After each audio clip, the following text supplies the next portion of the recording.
warahmatullahi wabarakatuh. Salam sehat, salam bahagia bagi anak-anak ibu sekalian. Untuk pertemuan kali ini, kita akan mempelajari mata pelajaran IPS kelas 7 dengan referensi buku siswa kurikulum 2013 edisi revisi 2016 pada bab 1 yaitu manusia, tempat, dan lingkungannya. Dengan tujuan pembelajaran yang pertama, siswa mampu menjelaskan pengertian konsep ruang. Yang kedua, siswa mampu menjelaskan interaksi antar ruang. Yang ketiga, siswa mampu memberikan contoh interaksi ruangan antar wilayah di Indonesia. Pada sebab kali ini, kita akan mempelajari tentang pengertian ruang dan interaksi antar ruang. Oke, menurut pengetahuan kalian, apa sih definisi ruang? Apakah ini,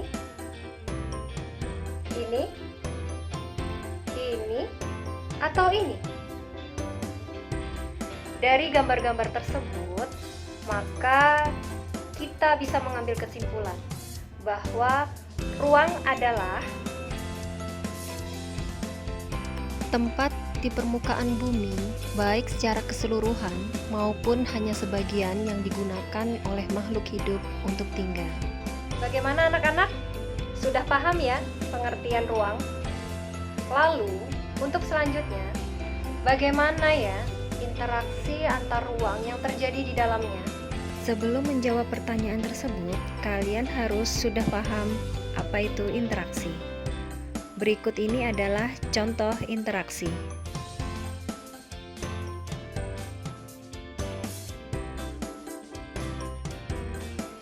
Menurut Bintarto, interaksi merupakan suatu proses yang sifatnya timbal balik dan mempunyai pengaruh terhadap tingkah laku, baik melalui kontak langsung ataupun tidak langsung.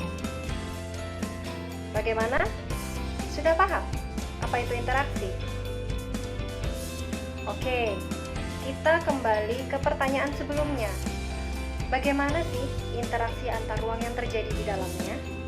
Yang harus kalian ketahui adalah setiap ruang di permukaan bumi ini memiliki ciri khas yang berbeda-beda antara wilayah yang satu dengan wilayah yang lain. Misalkan saja contoh yang pertama, jika ditinjau dari wilayahnya. Daerah perkotaan mempunyai ciri khas bangunan gedung-gedung yang menjulang tinggi. Sedangkan wilayah pedesaan bangunannya sangat sederhana. Tidak ada bangunan yang menjulang tinggi. Untuk contoh yang kedua, jika ditinjau dari mata pencaharian penduduknya,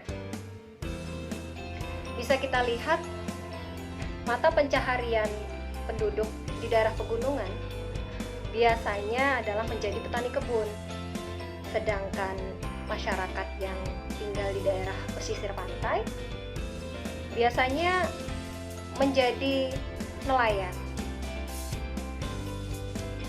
Dari contoh tersebut membuktikan bahwasannya tidak ada satu lokasi pun di dunia ini yang memiliki karakteristik yang sama persis.